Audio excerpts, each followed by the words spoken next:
გამარჯობათ, მოგესალმებით, ვირფასო ტელემაყურებლებო. ჩვენ კვლავ TV პლუსის ეთერში ვართ. ჩვენ როგორც ყოველთვის ჩვენი გადაცემიდან და ჩვენი სტუმრებიდან გამომდინარე, ყოველთვის გვაქვს ძალიან მნიშვნელოვანი საკითხებზე საუბარი.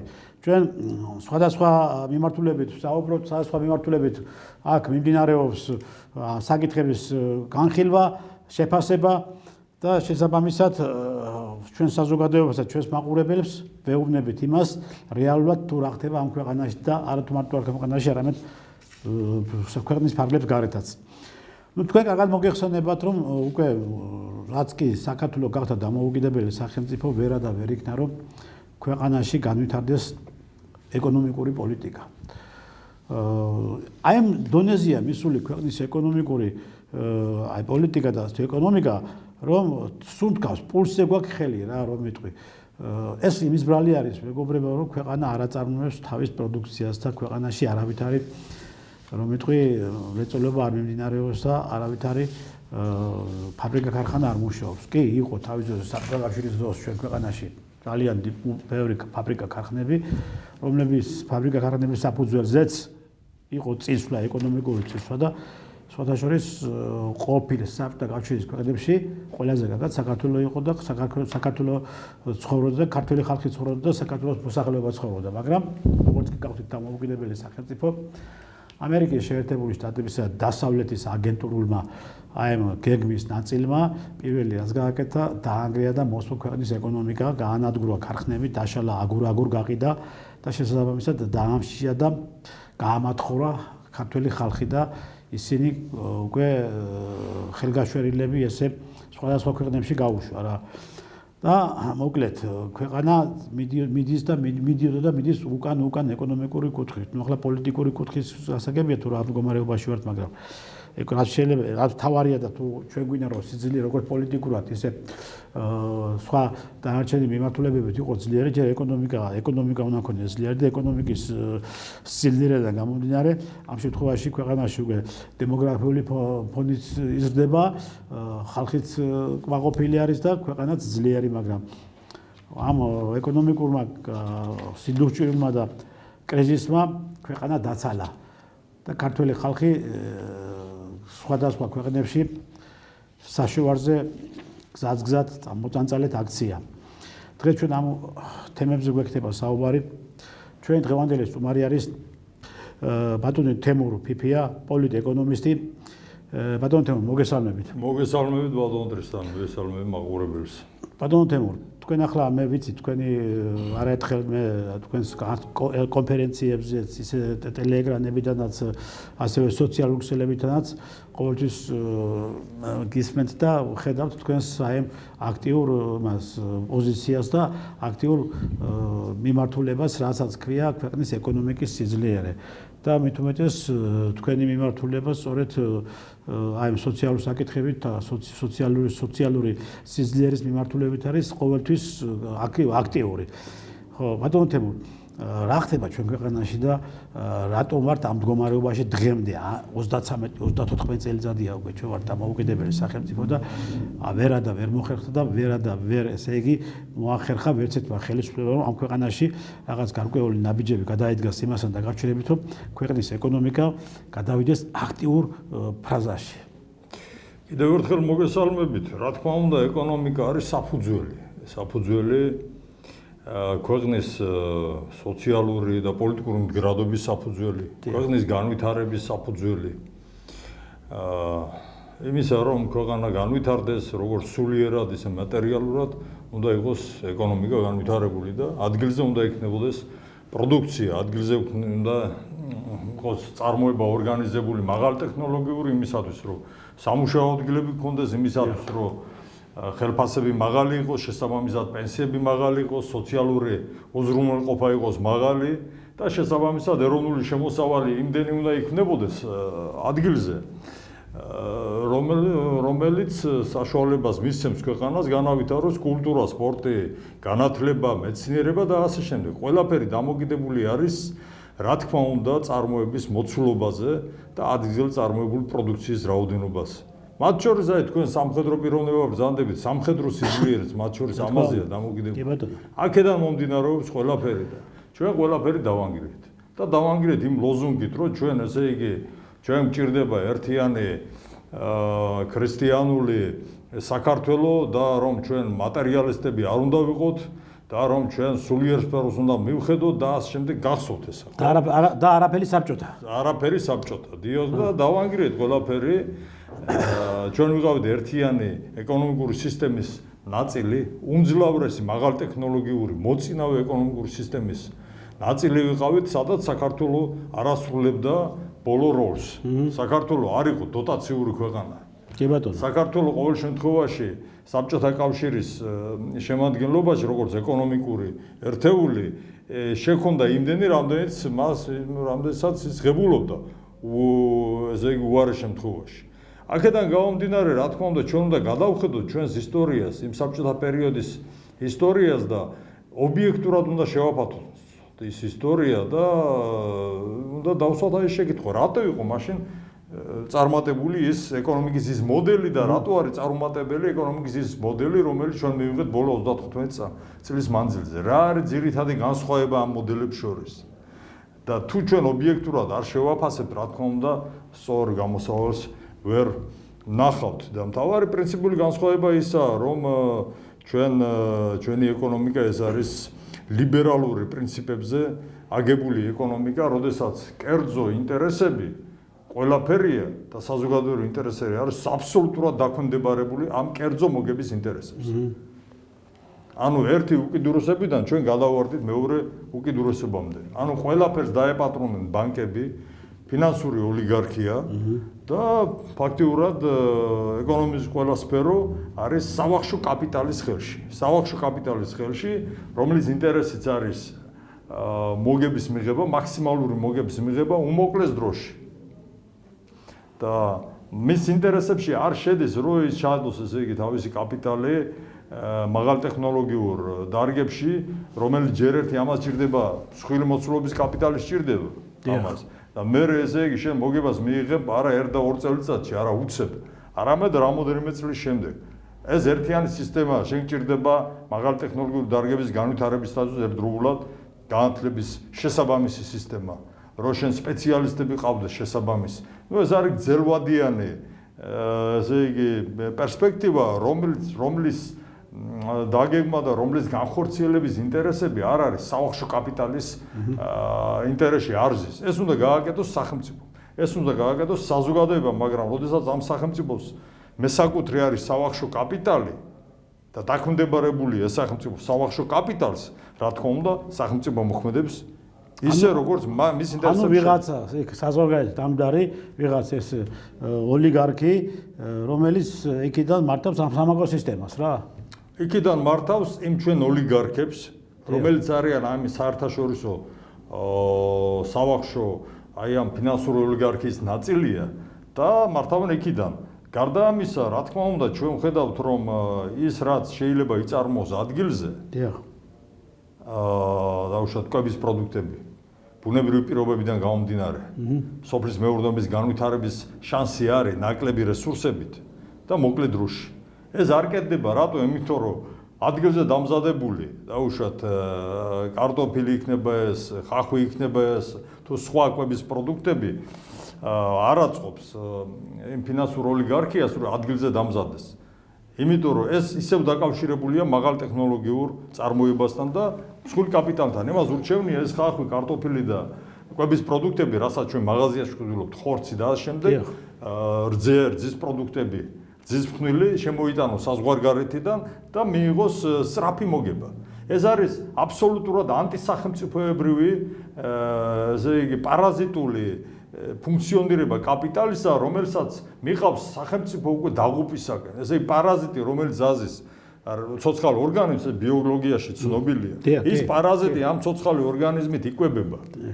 მაგრამ როდესაც პარაზიტი მოერევა ამ ცოცხალ ორგანიზმს, კვდება მე ეს. მაშინ ის ორგანიზმის კვდება და პარაზიტის კვდება, მაგრამ ამ განსხვავებად პარაზიტებისგან ამათ იმხელა კაპიტალი აქვს, რომ ცალ-თვალ დასავლეთისკენ უჭირავთ. და იციან, რომ მათ ეს არ მოელით, ასე ვთქვათ, აი ეს განადგურება და ეს დეგრადაცია მოელით საქართველოს. ისინი წავლენ თავიანთ გზას ნახავენ და გადაიხვეწებიან სხვა ქვეყნებში. ბატონო თემო, თქვენ ახსენეთ საბავშვო კაპიტალი და ფაქტობრივად ეგეც არის, რომ ამ ქვეყანას დღეს მართავს საბავშვო კაპიტალი. ეს ბანკები, რომელი ბანკების დღეს ჩვენ ქვეყანაში არის მოქმედი ბანკები და თითქმის ყოველ დღე ხვეწებიან მოქალაქეებს, რომ თავაზობენ კრედიტებს. არის საშინელი საპროცენტო განაკვეთები რა. მე მგონი არც ერთ აი დაუშვათ ახლა Liberty ბანკი, საქართველოს ბანკი, TBC ბანკი, ეს ზოგი არის ევროპის ქვეყნების ბანკი, ზოგი ამერიკის შეერთებული შტატების ბანკი. ნუ იმათი ფილიალებია, ყავთ ამათ ერთი პატრონი. აი იმ ქვეყანაში, აი რომელ ქვეყანადანაც არის ეს ბანკი, ხო, დაუშვათ იმართება, იმ პროცენტზე დაუშვათ ისეთი პროცენტი არ მუშაობს, როგორც საქართველოსზე მუშაობს, ხო? რა თქმა უნდა, ეს თანხები, მით უმეტეს, რომელ თანხებსაც დღეს ქართველი ხალხის ჯიბიდან გლიჯავენ, ძარცვავენ, ხო? არც ერთი არ ხმარდება ჩვენს ბიუჯეტსა, ჩვენს ეკონომიკას. ყველა გადის გაედინება საზღვარგარეთ. შეიძლება თუ არა ქვეყანამ აწარმოოს დამოუკიდებელი საბანკო პოლიტიკა და ბანკები, რომელი ბანკებიც დღესდღეობით და დღეს კიდევ მიბმული არიან და ფაქტიურად იმართება დასავლეთიდან, როგორმე ქვეყანა გახდეს დამოუკიდებელი საბანკო სისტემის მფლობელი ქვეყანა. აი ეს ძალიან აქტუალური შეკითხვაა ბატონო ტრისტან და ამ კითხვაზე აუცილებლად გავცემ პასუხი, მაგრამ ილუსტრაციის მინდა ერთი მაგალითი მოგიყვანოთ. თუ რას ნიშნავს პარაზიტული და აი ეს საბავშვო კაპიტალის აი ეს განუსაზღვრელი ბატონობა ეკონომიკურ საქმიანობაზე და ეკონომიკურ ფუნქციონირებაზე, ქვეყნის ეკონომიკურ ცხოვრებაზე. დღეს გამოკითხულთა მიხედვით საქართველოში ოჯახების 62% ის ძირითადი შემოსავალი არის პენსიები და სოციალური დახმარება. 62% მოსახლეობისა საქართველოში არის მათხოვრულ მდგომარეობაში. გამათხოვრებული ხალხი, კი ბატონო. ამ ფონზე კომერციული ბანკების ანგარიშზე არის 1 მილიარდი ლარის, ცოტათი მეტი, 1 მილიარდი ლარის დასაკუთრებული ქონება. აი ბინები მიწები, წართმეული ქონება 1 მილიარდი ლარისა. ეს საქართველოს ძალიან დიდი ციფრია. რა თქმა უნდა. იმიტომ რომ ეს ნიშნავს განადგურებულ ოჯახებს. ეს ნიშნავს განადგურებულ, ესე იგი, პერსპექტივებს. აი საიდან, აი ოჯახის მხარდაჭერა, როგორ მოვა, როცა ბანკები ასე ბოგინობენ და ბანკები ასე ღუპავენ ოჯახებს და მათ მომავალს. აი ეს საბანკო პოლიტიკა თუ არ შეიცვალა, ვერც ერთი მოწოდება, ვისგანაც არ უნდა მოდიოდეს ეს, რომ ოჯახი განვამტკიცოთ, ეს იქნება ცარიალი მოწოდებები. აი ამ 1 მილიარდი ლარის დასაკუთრებული ქონებიდან, ესე იგი ლიდერი ბანკების, კერძოდ 2 ლიდერი ბანკის ხელში არის აი ამ დასაკუთრებული ქონების თითქმის 76%. და ეს ორი ბანკი არის TBC ბანკი და საქართველოს ბანკი. წარმოედგინეთ. TBC ბანკი არის ხაზარაძის ბანკი და საქართველოს ბანკი, რომელიც ესე არ ვიცი, ისიც საერთაშორისო საფინანსო, ესე იგი საბანკო სისტემის ნაწილია, მაგრამ აქ მესაკუთრეები ხო ქართველები ყავს, ამ ბანკის მესაკუთრეები და მართველი გუნდის წარმომადგენლები. ანუ ჩვენ პირველ რიგში უნდა გავამახვილოთ ყურადღება ჩვენ ქართველ პარაზიტებზე და ქართველ ბანკირებს. ესენი არიან პირველ რიგში პასუხისმგებლები იმ პოლიტიკაზე, რა პოლიტიკაც ტარდება და იმ კითხვას ბატონ ტრისტან მე აუცილებლად უპასუხებ. TBC ბანკის ანგარიშზე არის 438 მილიონი ლარის წართმეული ქონება. საქართველოს ბანკის ანგარიშზე 372 მილიონი ლარის წართმეული ქონება. ანუ ხაზარაძე მაჯობა. ხაზარაძე მაჯობა. ყაჩაღობაში აჯობა ხაზარაძე. ბაზის ბანკი 56 მილიონი. ქართულ ბანკიც არის. დაახლოებით 50 მილიონი. ტერა ბანკი 45 მილიონი. და ასე შემდეგ კრედო ბანკია, VTB ბანკია, პაშა ბანკია, Liberty ბანკია, იშ ბანკია, ზირაათ ბანკია და ასე შემდეგ. და წარმოიდგინეთ რა დღეშია ქართველი ხალხი. ხო, სულ 17 კომერციული ბანკი ოპერირებს საქართველოში და ამ 17 კომერციული ბანკის ამ მდგომარეობას და აი ამ საქმიანობას, ამ წარმატებულ საქმიანობას. ჭყალებში თავისთვის წარმატებულია. მაგრამ გაანადგურეს საქართველოს მოსახლეობა და საქართველოს ეკონომიკა ხელმძღვანელობს ჩვენი ეროვნული ბანკი, საქართველოს ზონალური ბანკი, რომელიც ქმნის აი ამ საბანკო პოლიტიკას და ეკონომიკური პოლიტიკის წარმმართველი ორგანო ეკონომიკის სამინისტრო კი არ არის სინამდვილეში. სინამდვილეში არის საქართველოს ბანკი, რომელსაც ხელმძღვანელობს ქალბატონი თურნავა. აი თქვენ შეკითხვაზე ასეთი პასუხი შეიძლება გავცეთ. იქ ევროპაში ბანკები, ჯერ ერთი პროფილური ბანკებიც არსებობს იქ, რომლებიც აგებენ პასუხს სხვადასხვა დარგის, კონკრეტული დარგის განვითარებაზე. მეორე, იქ გაიცემა კრედიტები, გრძელვადიანი კრედიტები, მაგ დაბალ პროცენტიანი კრედიტები გაიცემა მაღალ ტექნოლოგიური პროგრესული დარგების განვითარების მიზნით. ანუ არის შექმნილი გარკვეული მატრიცა, ქვეყნის განვითარების მატრიცა, სადაც განსაზღვრულია თუ რომელი დარგებს აქვს პერსპექტივა და რატო უნდა განვითარდეს ეს დარგები პირველ რიგში და საბანკო სისტემა აი ამ მატრიცის ნაწილია. ანუ საერთო ეკონომიკური განვითარების აი ამ მატრიცაში ზის და ამას ემსახურება. ანუ ბანკი ემსახურება იქ ეკონომიკას.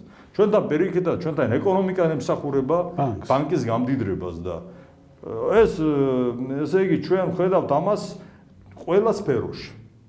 იქ სფეროები, რომელიც ასე თუ ისე ფუნქციონირებს, დაუშვათ მშენებლობის სფერო, ხო? ეს არის კერძო სახლების მშენებლობა, ძირითადად მდიდრდებიან ისევ ეს ბანკები, იმიტომ რომ საქართველოს ბანკის ხელში არის მაგალითად M კვადრატი და სხვა ბანკები ძირითადად დაეუფლნენ სამშენებლო დეველოპერულ კომპანიებს, ეს კომპანიები ბანკების საკუთრებაა და ის საშინელება, რასაც ჩვენ ხედავთ თბილისში, ბათუმში, ეს საშინელება უკვე გამოიკვეთა ქუთაისშიც ხდება ესა. ეს ისევ და ისევ ამ ბანკების პასუხისმგებლობაა და მათი დანაშაულებრივი საქმიანობის შედეგი. აქედან გამომდინარე, თუ ჩვენ ევროპა გვინდა, აი ევროპა ხო უნდა ქართულ ოცნებას. პროევროპელებს უნდა, პროევროპელებს. თუმცა ჟალვა პაპუაშვილი საბჭოთა კავშირს ეძახეს, ანუ ხო, ვერ გაუგია პაპუაშვილი. დღეს ჩინეთშია და შეხვდა ერთ-ერთი მაგაზის შეგეკითხებით, არა, ჯერ ამაზე ვისაუბრებთ. პარტიული კომიტეტის დივანს, კომუნისტების. სხვადასხვა მაგაზის მინდა დაგისვას შეკითხვა, მე რა, ჯერ ეს იქ კომუნისტს ვერ ხედავს და სხვაგან ხედავს კომუნისტს და უნდა შეიცვალოს ეს ვითარება. ევროპაში არის სხვანაირი საკანონმდებლო ბაზა. იქ ბანკები ასე ვერ იბოგინებენ, როგორც ჩვენთან ბოგინებენ. იმიტომ რომ იქ არ არის უკვე ლიბერალური კარგახანია, თუმცა იყო ეს უკან დახევა ტეტჩერიზმის შემდეგ, რეიგანოვკის შემდეგ, გარკვეული უკან დახევა საბჭოთა კავშირის დასლის შემდეგ, იქ იყო ეს უკან დახევა, მაგრამ ის მთლად ლიბერალური ეკონომიკური პოლიტიკა იქ არ არსებობს და შესაბამისად არ არსებობს ლიბერალური ეკონომიკური ბაზა. სხვათა შორის იქ არის მოგებაზე მაღალი გადასახადება. აი წმინდა მოგებაზე, ეგრეთ წოდებული წმინდა მოგებაზე ხარჯების გამოკლებით, აი შემოსავალი რო აქვს ბიზნესმენს და ბიზნეს ესე კორპორაციას დაუშვათ, კერძოს არა, რო გამოვაკლებ ყველა ხარჯებს და მოგება რო დარჩება წმინდა. აი მოგებიდან არის მაღალი გადასახადები. ზოგან 60%, ზოგან 40%, ზოგან 30%, 25%. რომელიც მიდის პირდაპირ ბიუჯეტში. ბიუჯეტი კი სოციალურია. ბიუჯეტი კი არის განვითარების ბიუჯეტი. ამ თვალსაზრისით, რა თქმა უნდა, აი დანიას რო აკრიტიკებს ახლა და იქ დუბინგებს ხმარობსო და იმას. დუბინგებს ხმარობს კი ბატონო, ეს ძალიან ცუდია, რა თქმა უნდა. მაგრამ იქ დუბინგებს ეს დანია. იქ შრომელი ხალხი ცხოვრობს ძალიან კარგად. უმუშევრობა არ არის ბატონო ჩემო. იქ თუ ვინც მუშაობს, მაღალ ხელფასღებულობს, პენსიონერები უზრუნველყოფილები არიან და ამ შემდეგ. აი იმას რატო არ აკრიტიკებთ, იმას რატო ვერ ხედავთ ჩვენი მთავრობა? არა, მაინც ხედავენ იმას, რაც ესე იგი თვითონ აწყობთ რა. ხო და აი ახალგაზრდობა იმას ხედავს და უპირისპირდება ჩვენს და ლიბერალების ხარეს გადადიან მე ის ახალგაზრდობა. ეგ ბატონო თემო, რა თქმა უნდა ეხლა ამათ რაც აწყობთ იმას იმაშობიან, ახმოვანებენ და მიზეზად ეს თქვა თქვენ მართალიბზანეთ ეხლა არის ქვეყნებში, ევროპის ქვეყნებში სადაც არის წარმატებული ეკონომიკა და საერთოდ იმას ავიღოთ აგერე საერთოდ ბელორუსიაზე ხმას არ იღებენ, გაიგე? საერთოდ არ იღებენ ხმას. საერთოდ ბელორუსიაზე. თქვენ წარმოვიდგინეთ, მე ახლა ხო ვიცი რა არის ბელორუსია და დავდივარ და ვიცი რა თქვენს ნამყოფი ხართ და მე ახლა ხშირად მიწევს იქ ყოფნა, ხო? ბელორუსიის ეკონომიკა მე მაგალითად და მისი მდგომარეობა და მისი აი დღევანდელი აი ყოფადობა, ხო? არ ჩამორჩება არც ერთ ევროპულ პირიქით უსწრებს. ხო. ბატონ დრეზა, მე შევადარე ევროპას, იმიტომ შევადარე რომ თვითონ ხო ამბობენ, რომ ევროპული განვითარების გზა უნდა. აქედან გამომდინარე, რა თქმა უნდა, თორემ ჩინეთის ეკონომიკური სისტემა და ბელორუსის ეკონომიკური სისტემა არის იდეალური. რა თქმა უნდა. იმიტომ რომ ახლა ნახეთ რა ხდება ბელორუსიამ. აი უბრალოდ ერთი მაგალითი ავიღოთ რა. ჩვენ როდესაც გავხდით დამოუკიდებელი სახელმწიფო, ხო? ერთი რაც ესე იგი პირველი რაც გააკეთა დასავლურმა სპეცსამსახურებმა და როგორც ესე იგი მან დაიწყო ჰიბრიდული ომის წარმოება ჩვენ ქვეყანაში და დაიწყო პირველი ის რომ მან გაანადგურა ეკონომიკა. ეკონომიკა გაანადგურა. ეს არ ყოფილა თქვა ის აქ ხალხი მიუშვეს და ხალხმა მართული პროცესი. ეს იყო მართული პროცესი, მართული პროცესის საფუძველზე უნდა დანგრეული იყო ყველა ფაბრიკა, ქარხანა, რომელიც კი საბჭოთა კავშირის დროს იყო თლიანობაში ასე დატვირთული და მოქმედი და ორგანიზებულად, ხო? და დაანგრიეს კიდევაც. ხო, ახლა ელმამშენებელი ქარხანა, ამ ხელა იმას ვაწარმოებთ, ხო? აი, ელმამშენებელი ქარხანაზე კონკრეტული ისამა. ხო, კი ბატონო. და ახლა გამოდიან და რაღაცა მინი ყიდულობენ. ხო, ყიდულობენ ელმავარ რაღაცა, ყიდულობენ, აი ეგ. და ამის გარდა კიდევ უზარმაზარი ქუთაისის ავტოქარხანა, ხო? ეს ქარხნები, რომელიც დაუშვათ ბელორუსიას, ხო? და ლუკაშენკომ ამით მოდერნიზაცია გააკეთა, კაცო. ლუკაშენკომ ეს განაახლა თანამედროვე ტექნოლოგიები შემოიტანა და დღეს მისი მთლიანად პროდუქცია იყიდება სხვადასხვა ქვეყნებში, კარგად უჭირავს ბაზარი. და ეს არ გააკეთეს, აქ იმიტომ არ გააკეთეს, რომ არ გააკეთებია ამერიკამ და არ გააკეთებია დასავლეთმა. შეიძლება თუ არა იგივე აი პროცესი განხორციელებული იყო საქართველოში, რაც დაუშვათ მე შედარებას ვაკეთებ ბელორუსიასთან, იმიტომ ვაკეთებ შედარებას ბელორუსიასთან, სოფლის მეურნეობის კუთხით არის იდეალური მდგომარეობა და ის კოლმეურნეობები და ეს მეურნეობები ისევ არის და ისევ არსებობს და ისევ ფუნქციონირებს და ისევ სავსეა ბეღლები, ფაბრიკა ხარხნები ისევ მუშაობს და ისევ დასაქმებული არის ყველა მაცხოვრებელი ბელორუსიის, ვის კი იქ ცხოვრობს და ჩვეულებრივი წესით არიან ისინი დღეს თანამედროვე, აი როგორ იცი, ნამდვილი სოციალური ის არის რა, რომ მეტყვი სახელმწიფო რა. სოციალური სახელმწიფო. შეიძლება და ეს ჩვენ ქვეყანაში ესეთი მსგავსი მიმართულებით განვითარებული იყოს ქვეყანა? მე მგონია რომ მაინც შეიძლებოდა, ახლა მე მეგობრები მყავს პოლიტიკური ეკონომიკის სპეციალისტები, რომლებიც ამბობენ და ამტკიცებენ, რომ საერთაშორისო სავალუტო ფონდის და დასავლეთის დიქტატის პირობებში ეს თითქოს შეუძლებელი იყო.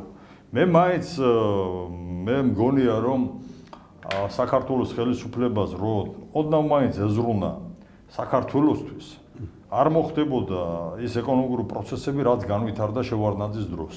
შევარდნაძე უცებ მოვიდა ხელისუფლებაში, გამსახურდი ერთ წელიწადში გადააგდეს სამხრეთ. გამსახურდია ვერ მოასწრო ვერაფერი, კაცო, აბსოლუტურად. კაც ამოსუთქვას არაცალეს. დიახ. და პრივატიზაციის პროცესი დაიწყო შევარდნაძის პერიოდში. თქვენ სწორი ხართ, ეს იყო მართული პროცესი, რა თქმა უნდა, ყველაფერი უნდა გააკეთულიყო და ეს იყო საერთო ერთიანი რაღაცა გეგმის ნაწილი, რომ ერთიანი ეკონომიკური სისტემა საბჭოთა კავშირის, ერთიანი სახალხო სამეურნეო სისტემა და სტალინმა უნდა დანგრეულიყო. სტალინმა რა შექმნა? იდეალური, აი, სისტემა შექმნა სტალინმა. ის სისტემა, რომელიც ინერცია და რა სწრაფად ესე იგი დააყენა საბჭოთა კავშირის ეკონომიკა ფეხზე, რა სწრაფად. 60 კაპიკზე დოლარი ჩამოიყვანა, კაცო. დიახ. ეს იყო ყველა ამბობს და ყველა დღეს საყოველთაოდ აღიარებულია, რომ ის ეკონომიკური სასწაული, რაც სტალინის ხელმძღვანელობით საბჭოთა კავშირმა განახორციელა ომამდე და ომის შემდეგაც იყო ეს 50-იან წლებში. ომის შემდეგ სწრაფად დაიწყო განვითარება. ამ დანგრეულმა ქვეყნებმა სწრაფად დაიწყო განვითარება. იმიტომ ტექნოლოგიური წინსვლა ომის დროსაც არ გაჩერებულა. არ გაჩერებულა, კი ბატონო. ის ახალ ტექნოლოგიურ დონეზე ავიდა ომის შემდეგ. თქვენ სამხედრო სპეციალისტები ბრძანდებით და მოტორიზირებული ომი, პირველი ომი ეს იყო ძირითადად ეს მეორე მსოფლიო ომი იყო და მეორე სამამულო ომი და ამ მოტორიზირებული ომისთვის მზადება იყო 30-იანი წლების მეორე ნახევრიდან ინტენსიური დასაწყისიდან და ომის პერიოდშია. ომის დროს იხვეწებოდა მთელი სამხედრო ტექნოლოგიები და მთელი სისტემა. დიახ, თვითმფრინავ შეებლობა, ტანკის შეებლობა ეგ იგივე. ომის დროს დაიხვეწეს ეს ყველა. ელექტრონიკა, მაშინა, იმიტომ რომ რაკეტა მშენებლობა უცებ ჩაუყარა საფუძველი საბჭოთა კავშირმა ბერიას ეს ცალკე გადაცემის თემა თქვენ სურვილი გექნება. რა თქმა უნდა, როგორ შემიძლია ამაზე ყველა საინტერესებს. დიახ, და რაც შეეხება თქვენ რა თქმა უნდა შეიძლებოდა. ახლა მე ერთ მაგალითს მოგიყვანთ. 90-იანი წლების დასაწყისში მე ვარ წალენჯიხის რაიონიდან, იქაური ვარ, იგი დაბადებული გაზრდილი. ეს არის რაიონი, პატარა რაიონი, რომლის ბიუჯეტის ძირითადი ნაწილი იქნებოდა შემოსავლის ნაწილი იქნებოდა ჩაის წარმოებიდან, ჩაის მრეწველობიდან. ჩაი იყო პლანტაციები, კოლმეურნეობების საკუთრება და ამ ჩაის რომ მოკრებდა კოლმეურნეობა, ის აბარებდა ფაბრიკას, რომელიც იყო სახელმწიფო საკუთრება და გარანტირებულად ეს ფაბრიკა თავის პროდუქციას, უკვე დამზადებულ მზა პროდუქციას, დასრულებულ პროდუქციას ყიდიდა საბჭოთა კავშირის ბაზარზე. საყოველთაოდ ცნობილია, რომ ჩაის ესე იგი ბაზარი, საბჭოთა კავშირის ბაზრის, ჩაის ბაზრის 95-დან 97%-მდე ეკუთვნოდა საქართველოს. წარმოიდგინეთ, რამხელა შემოსავალზეა საუბარი და 90-იანი წლების შეიძლება ზუსტად ვერ თქვა წელი, მაგრამ მეორე ნახევარში შემოვიდა საქართველოში მარტინ ბაუერი. ეს იყო შევარდნაძისთან შეთანხმებული, უმაღლეს დონეზე შეთანხმებული ეკონომიკური აქცია, საქართველოს დივერსია, საქართველოს ჩაის მრეწველობის წინააღმდეგ. მარტინ ბაუერმა იყიდა ჩაის პლანტაციები, იყიდა პირველ რიგში არის ფაბრიკები, ჩაის ფაბრიკები, თითქმის ყველგან და 2 წელი იმუშავა, 2-3 წელი დაახლოებით გამოუშვა პროდუქცია. აი 2-3 წელიწადში ის ცდილობდა პროდუქციის გამოშვებას, იმიტომ რომ მაქსიმალურად ეყიდა, ეჩვენებინა თავისი ეფექტურობა და წინამდებობა არ ყოფილა და მაქსიმალურად ეყიდა აი ეს ფაბრიკები და პლანტაციები და 2-3 წელიწადში გააჩერა ეს წარმოება საქართველოში.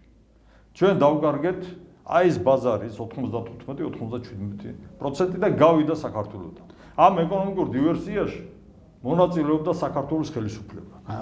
გამგებლების ჩათვლით. ბუნებრივია მათ გარშემო. მე არ მინდა ვიღაც სახელი და გვარები ვახსენო აქ და მე ზუსტად ვიცი და კარგად ვიცი ამ პროცესს ვაკვირდებოდი ჩემი თვალით და ჩემი ყურით მესმოდა ყველაფერი რაც დაუშვათ ჯვარის ჩაის ფაბრიკა ის გარშემო ხდებოდა. სხვადასხვა ჯვარის ფაბრიკის ხელმძღვანელი დირექტორი ვინც იყო ბოლო დირექტორი იმან პრივატიზება გააკეთა და ის მიმან არ მიიყიდა მარტინ ბაუერს ეს ფაბრიკა. არ მიიყიდა, მოასრო. საერთოდ მდგომარეობა იყო ისეთი, რომ ჩვენ ბაზარი დავკარგეთ და მან მაინც ვერ შეინარჩუნა ეს ფაბრიკა.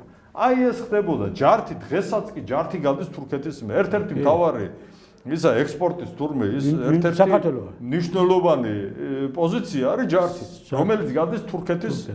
აი თურქეთში ექსპორტი რო ხორციელდება, ექსპორტის ხორციელდება თურქეთში, მისი ერთ-ერთი მთავარი ნაწილი არის ჯართი. ჯართად გაიტანეს ჩვენი საწარმოები, ჩვენი ფაბრიკები, ჩვენი ქარხნები და ეს იყო მართული ზემოდან. აქედან გამომდინარე ბატონ ანდრესთან, მე დარწმუნებული ვარ, რომ ოდნავ მაინც რომ პასუხისმგებლობა ქონოდა საკუთარი ქვეყნის წინაშე ედუარდ შევარდნაძეს და მის დანაშაულებრივ მთავრობას, რა თქმა უნდა, ჩვენ პოტენციალს, ეკონომიკურ პოტენციალს ჩვენ შევინარჩუნებდით. ის რაც გააკეთა ბელარუსიამ გააკეთა, რა გააკეთა ბელარუსიამ? ბელარუსიაც ერთიანი ეკონომიკური სისტემა რო დაინგრა, ის მარტო აღმოჩნდა. მაგრამ თქვენ მართალი ხართ, ჯართად კი არ გაუყიდია. შეინარჩუნა. ეს მოწინავე, ბელარუსია ძალიან მოწინავე ტექნოლოგიურად წინ განვითარებული, მაგრამ შეუძლება ხელსაწყო მშენებლობა, ელექტრონიკა მაღალ დონეზე იყო განვითარებული და ეს ყველაფერი შეინარჩუნა. ამუშავა დაბალ, ასე ვთქვათ, ინტენსივობაზე, დაბალი ხელფასებით, რა თქმა უნდა, მაგრამ შეინარჩუნა 90-იან წლებში, 2000 წლების პირველ ნახევარში და თანდათანობით ისევ გავიდა საგარეო ბაზრებზე და დღეს ჩვენ ვხედავთ, რომ ბელარუსის სამხედრო მრეწველობა, რა თქმა უნდა, და ელექტრონიკა და აი ეს მაღალტექნოლოგიური წარმოებები, აი როგორ ჟანგბადი ისე სჭირდება რუსეთის სამხედრო ტექნოლოგიას და წაეშველა ისე დროს, თითქმის 80%, 70% რუსეთის ბაზარია აღებული მთლიანად ბელარუსის აი ამ თელ ემას რა, პროდუქციას რა და ძალიან კარგად და ძალიან მშვენივრად შეწყვნათ მოქმედებენ და პირიქით აქეთ ბელარუსია მეტად ძლიერდება. ეს განაპირობა იმან რომ არის რუსულ-ბელარუსიული კავშირი.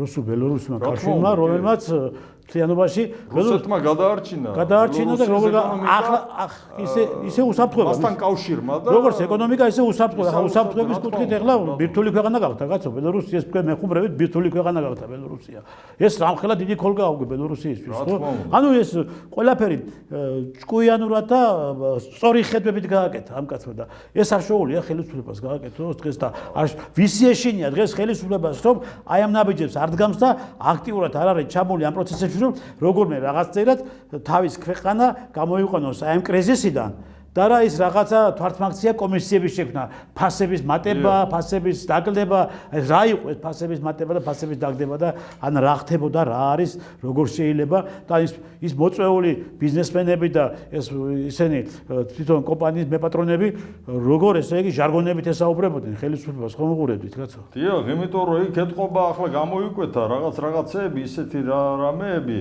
რომელიც ძალიან საინტერესოა ეს ახლა ჩვენ უნდა მივხვდეთ ამას თორე ჩვენ ახლა იქ ჩვენ ხო არ ვართ იმ პროცესების შიდა სამზარეულოში ჩვენ ვერ ვერკვევით სხვადასხვა კობახიძემ ორჯერ სამჯერ ახსენა გუშინდელ ბრიფინგზე აი ესე იგი ფარმაცევტიული მაფია ხო ეს ეთყობა ისე არის გაბრაზებული მაგაძე რომ და აქვს მიზეზი, რა თქმა უნდა. გეტყვი ახლა, ბაბადი გეტყვი ახლა. ეს ფარმაცევტული მაფია არის, ვინ არის? ის ნაციონალები არიან, კაცო. ის PSP ვინ არის? ნაციონალია ეს კაცი და მიდის ამ პარტიული მასშტაბის ფული პირდაპირ რა. და კიდევ იქ ვიღაცები არის, კიდევ და ამიტომ ამ PSP მოდებულია ყველგან, გაიგე და ეს ოქრიაშვილი არ თუ აი მეპატრონე ვინც არის. ეგ ნაციონალი არის და ამიტომ არის ისე პირდაპირ უტყამდა იმას, მაგრამ რა არის იცი? რა უნდა დაეწყო იცი ხელისუფლებას? კომისიის შექმნამდე, ბატონო თემურ, მე ასე ვფიქრობ და თქვენს დამეთანხმებით ამაში და საზოგადოებას. სანამ კომისია შეიქმნებოდა და მოიწვიდნენ ამ ბიზნესმენებს, ხო? ჯერ უნდა შეესწავლათ რა კატეგორიის და რა ხარისხის პროდუქტი შემოგვაქვს თამათ საქართველოში. და დაედოთ დასკვნები. და ჯერ უნდა დაეწყოთ გამოძიება, რომ საქართველოს თურქეთში და სხვა ქვეყნებში აქვთ შექმნილი მინისაწარმოები, სადაც შეაქვთ ამ მინისაწარმოებში ეს გაფუჭებული და ჩამოწერილი პროდუქცია და ხელახალი შეფუთვა მიდის იქ და ახალი იმის გადარტყმები მიდის თარიღების გადარტყმები. აი ეს კიცებულებები უნდა დაედოთ ჯერ მაგათ და შემდგომ მოეწვიეთ ისინი და მე თუ დაუწყდნენ ესე ჟარგონების საუბარს მაგასაც ეთყობა ეს ბრძოლა მან წააგო ყოველ შემთხვევაში ამ ეტაპზე მაისს ფაქტურად არაფერია ეს რომ მომხდარიყო ეს იმას ნიშნავს რომ შენ გადატეხავ მათ წინააღმდეგობას ეთყობა იმათმა საქმე გაურჩიეს ამას ჩვენ მთავრობას კობახიძეს რომლის ინიციატივაც იყო ეს პირადი ინიციატივა ამ კომისიების შექმნა და ეს კამპანია საერთოდ ფასების დაკლების კამპანია ჯერ შეეხო კვების პროდუქტებს შემდეგ გააფართოვა და ეს კამპანია გავრცელდა საწვავის ფასებზე და ეს კამპანია გავრცელდა ფარმაცევტიულ, წამლებზე და ამ იმაზე. თვითონ გავრცელა ეს. კი ბატონო. ეთყობა მას ჰქონდა გარკვეული იმედი და გარანტიებიც კი შეიძლება ჰქონდა რომ ამ საქმეს ბოლომდე მიიყვანდა და ფასების დაკლების ეს პოლიტიკა წარმატებით დამთავრდებოდა. იმიტომ არის მართლა იქ მართლა კი არა არის ზემოგებაზე მუშაობს სუყველა ესენი. კი ბატონო. ზემოგებაზე მუშაობს. ესენი სუყველა ის რაც თქვენ თქვით, ამასაც აქვს ადგილი და ალბათ ეს იქნება ერთ-ერთი სერიოზული კომპონენტი მათი ზემოგების. მე მაქვს ინფორმაცია ბატონო თემურ, სხვა ზოგადის ქვეყნებში აქვს რაღაც გარკვეული მინისტრები შექმნილი და იქ ფუთავენ იმ პროდუქტებს, რომელიც პროდუქტების დაუშვათ არის მეორადი პროდუქტები. და შემოდის აქ როგორც მაღალხარისხის ისა კოეფიციენტის პროდუქტები. მე დარწმუნებული ვარ იმაში, რომ კობახიძეს მართლა უნდოდა ამ კამპანიის წარმატებით დასრულება, იმიტომ რომ მან მიიღო ძალიან ძლიერი რეპუტაციული ზარალი ამ კამპანიის დაწყებით და ამ კამპანიის ასე დასრულებით. იმ კომისიას, რომელიც შეიქმნა პარლამენტში პირდაპირ დასინოდნენ ბერეკაშვილი წილოსანს და შემდეგ დაასინოდნენ პირდაპირ და მე ვიცი ახლა შიგნიდან რომ მთელი პარლამენტი დასინოდა მაგათ.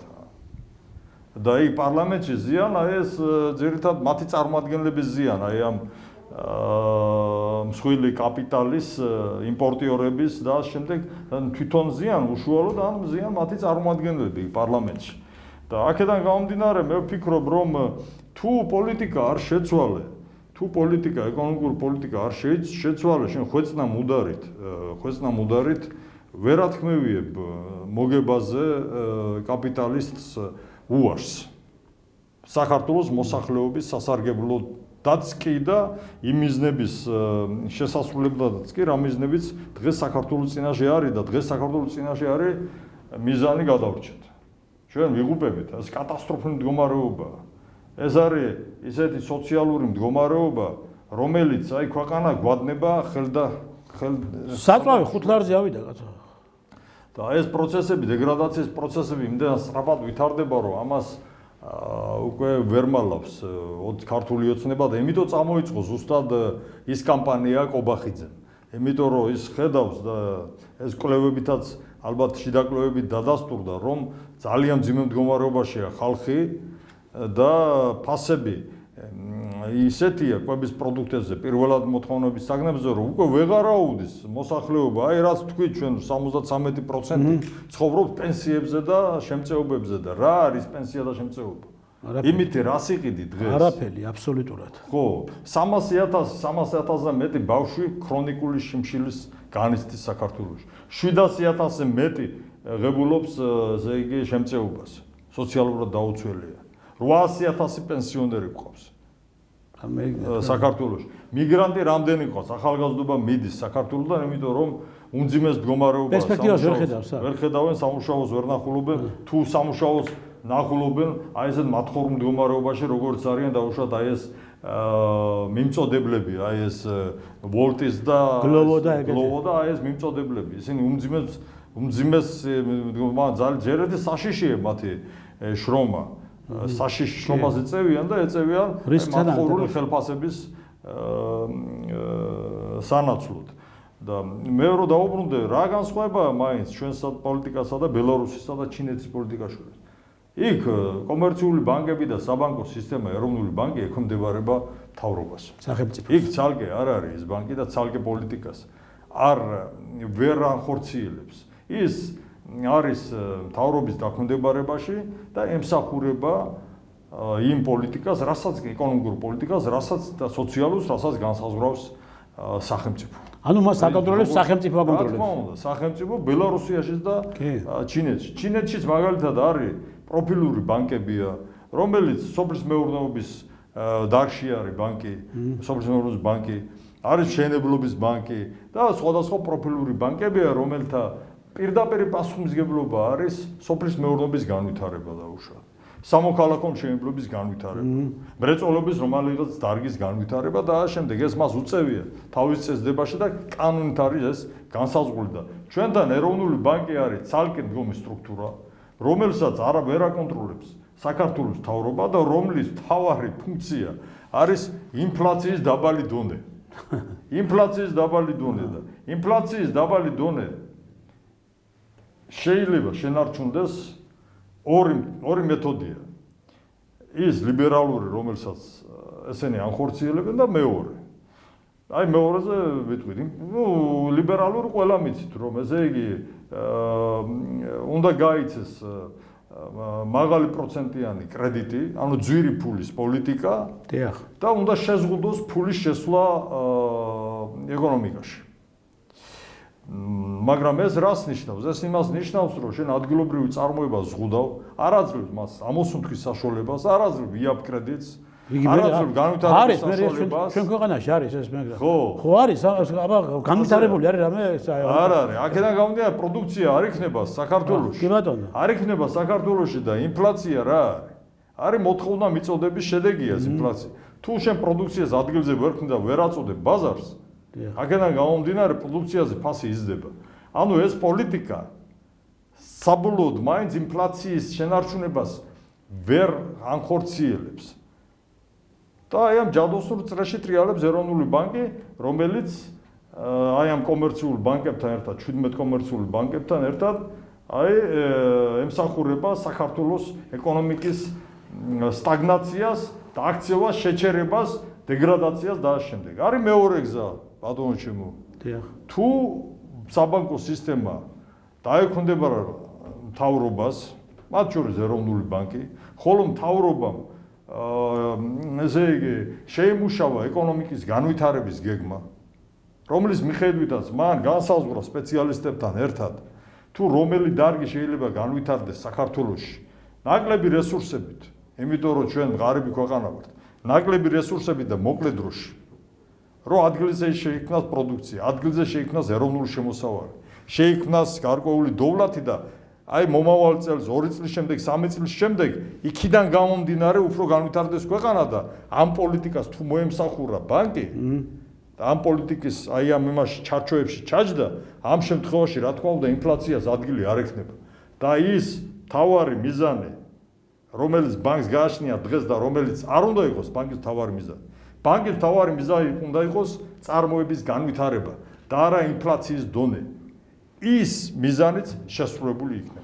ბატონო თემურ, და ბოლოს მინდა ნუ თუ არ შევეხო ამ საკითხს არ შეიძლება, იმიტომ რომ აქტუალური არის და მეთუმეტეს ჩინეთის ეკონომიკა ვიცით როგორი წარმატებული არის და რა ტემპით მიიწევს წინ. ჩინეთში იმყოფება ჩვენი საპარლამენტო დელეგაცია. პაპუაშვილის თქვენ წეხან პაპუაშვილი ახსენეთ და საბჭოთაშვილი არის უზურეს აკედაზე დაკერებული, ხო? მაგრამ იქ კომუნისტებს შეხვდა ახლა ეს კუბაში. არის თუ არა დაუშვათ აი დღის ესიგის გეგმაში ჩინეთის ეკონომიკური კუთხით რაიმე სახის გააქტიურების პროცესი დაიწყოს საქართველოში, რომ ამ დელეგაციამ დააყენებს თუ არა ამ საკითხს იქ ან რა მიზნით არიან ჩასულები ახლა ჩინეთში პუტინიცაა ჩასული და ჩერვიდა და დამთხევა არის თუ რაშია საქმე გამოგებინათ ჯერ იყო და ის ტრამპი ჩავიდა ტრამპის შემდეგ უკვე სასაფო წესით პუტინი ჩავიდა ეხლა ესენი ჩავიდნენ მოკლედ რა ხდება ამ ჩინეთში არა ეს მართლა საინტერესო ვითარება შექმნილია. ხო, აი ბოლო ერთ კვირაში გამვითარდა ეს პროცესები რა. ხო, როდესაც ჩვენი მთავრობა არ იცის რა ხნას. მას არა განსაზღვრული. აი ამ ინერციის პოლიტიკას ინარჩუნებს იმ ინერციის პოლიტიკას, რომელიც მთელი ამ 15 წლის მანძილზე თუ რამდენი წელი. მე როდემდე ეს ინერციით როდემდე. ხო, როდემდე, იმიტომ რომ ყოველთვის არ მიგვიშვებს საერთაშორისო კონიუნქტურა აქამდე. შენ უნდა მიიღო გადაწყვეტილება. უკვე იმ ეტაპზეა საზოგადოება, რომ გადაწყვეტილება ქართულ ოცნებას აი ეს გამონათქვამია უნდა ვიხმარო ბალანტო. გამონათქვამია ასე როგორც ძაღლს ესე უმართლებს რა. კი, მართალია. თუმცა ძაღლს რატო უმართლებს? ძაღლის ბედია. ძაღლის ბედია. ხო, მაგრამ ძაღლის ბედი არ უსურვებ ახლა მართლა. არ უმართლებს ძაღლებს, მაგრამ ბოდიში ამ ძაღლებთან, მაგრამ ამ გამოთქმის. მაგრამ ბოლოს ძაღლთა თავშესაფარში არ მოყონ თავი. ხო, არ მოყონ თავი. იმაშია რატო რას გულისხმობ? მოვინე ხელისუფლებაში, ბატონო ჩემო. და მე საერთაშორისო კონიუნქტურა ისე შედგა რომ 2016 წელს გაიმარჯვეს ახლა 4 წლის შემდეგ ინერციით და შემდეგ უკვე მოუსრო აი ამ დაპირისპირებამ დასავლეთსა და აღმოსავლეთს შორის 2016-ში მოვიდა ხელისუფლებაში ტრამპი და ეკონომიკური ომი ტრამპმა გამოუცხადა ჩინეთს მაშინ. კი. და მაშინ მოხდა მსოფლიოს პოლარიზება. მაშინ იქნება აი 2016 წლიდან ამ ტრამპმა დააჩქარა ის სიტუაცია მსოფლიოში, რომელიც გადაიზარდა ცხელ დაპირისპირებაში დასავლეთსა და აღმოსავლეთს შორის და ამ აღმოსავლეთში არა მხოლოდ გეოგრაფიულად, არამედ კონცეპტუალურადაც აღმოჩნდა რუსეთი. და საქართველო აი ამ მდგომარეობით სარგებლობს რამდენი ხანია. უმართლებს და ის ვითომ აი ეგ რო იყო დაუშვათ გამოკრული მე ორთაჭალიდან დავდივარ ცენტრისკენ და გამოკრული რო იყო ჩვენ დამოუკიდებლები ვართ და ჩვენ ესე იგი ამით ვამაყობთ რომ სუვერენიტეტი დამოუკიდებლობა და ასე შემდეგ ამას უსვამდნენ ხას ოცნება ქართული ოცნება აი გამოკრული იყო ეს ისა გადაღებულიც კი მაქვს სურათი მაგაზე ეს არის გამართლების მომენტია შენ გაგიმართლა და იმიტომ გაგიმართლა და შენ თამაშობ დასავლეთსა და ევროპასა და რუსეთს შორის, ამერიკასა და რუსეთს შორის, ამერიკასა და ჩინეთს შორის. და მაგრამ ეს თამაშის ეს გარკვეული დროის განმავლობაში შეგიძლია შენ. მაგრამ ეს რესურსი ამოიწურება და შენ აუცილებლად უნდა გააკეთო არჩევანი. საბოლოო ნაბიჯი, საბოლოო ახლა ტაპუაშვილი იმიტომ აღმოჩნდა ჩინეთში, რომ ხო ხედავთ ახლა როგორ გამოვიდა პაპუაშვილი და კობახიძე ისევ ევროპას შეუტია. ეთყობა რაღაც შეიცვალა, მანამდე დაყვავებულები იყვნენ. ახლა ისევ შეიცვალა და პაპუაშვილი აღმოჩნდა ჩინეთში. აი ეს კონვულსიური მოძრაობები გამომდინარეობს იქიდან, რომ საერთაშორისო მდგომარეობა ჩვენი არის არასტაბილური. ამიტომ არის აი ესეთი გაუგებარი ნაბიჯები ჩვენი მთავრობისა. ჯერ ერთი კომუნისტური მას აგინებს ეს აკრძალულია კომუნისტური იდეოლოგია. მერე კომუნისტურ ლიდერებს ხდება ეგ ერთ-ერთი პროვინციის კომუნისტური პარტიის ადგილობრივი პარტკომიტეტის მდივანთან ჰქონდა შეხვედრა ეს მას პაპუაშვილს. კი ბატონო. ბატონო თემური ჩვენი დრო ამოიწურა ძალიან საინტერესო იყო თქვენი სტუმრობა დღეს ჩვენთან და ასევე ჩვენი ტელემაყურებლებისთვის საინტერესო იყო თქვენი ეს ანალიზი და თქვენი ეს საუბარი. მადლობა რომ მობზაენ ჩვენთან და მადლობა რომ ყოველთვის ახართ თქვენ სწორედ იმ მიმართულებით გააქტიურებული, რასაც ქვია ქვეყნის სოციალური მდგომარეობა, ეკონომიკა და ქვეყნის ტერიტორიული მთლიანობის აღდგენა, ურთიერთობების აღდგენა, ამას მე ვავდენებ თვალყურსა, ჩემი იმით ვხედავ ამას ყველაფერს, რასაც თქვენ აკეთებთ და ჩვენც იგივეს გავაკეთებთ თქვენთან ერთად და ერთად ერთობლივი ბრძოლებით მივაღწევთ რაღაც გარკვეულ შედეგს დავდეთ და ჩვენ ისე არ წავალთ ამ ქვეყნიდან თუ ამ ქვეყანაში არ იქნება სტაბილური როგორც პოლიტიკა, ისე ეკონომიკა და ეს იქნება თქვენი და თქვენარიების დამსახურებით. დიდი მადლობა რომ მობრძანეთ. მადლობა, კარგად ბრძანდებოდეთ.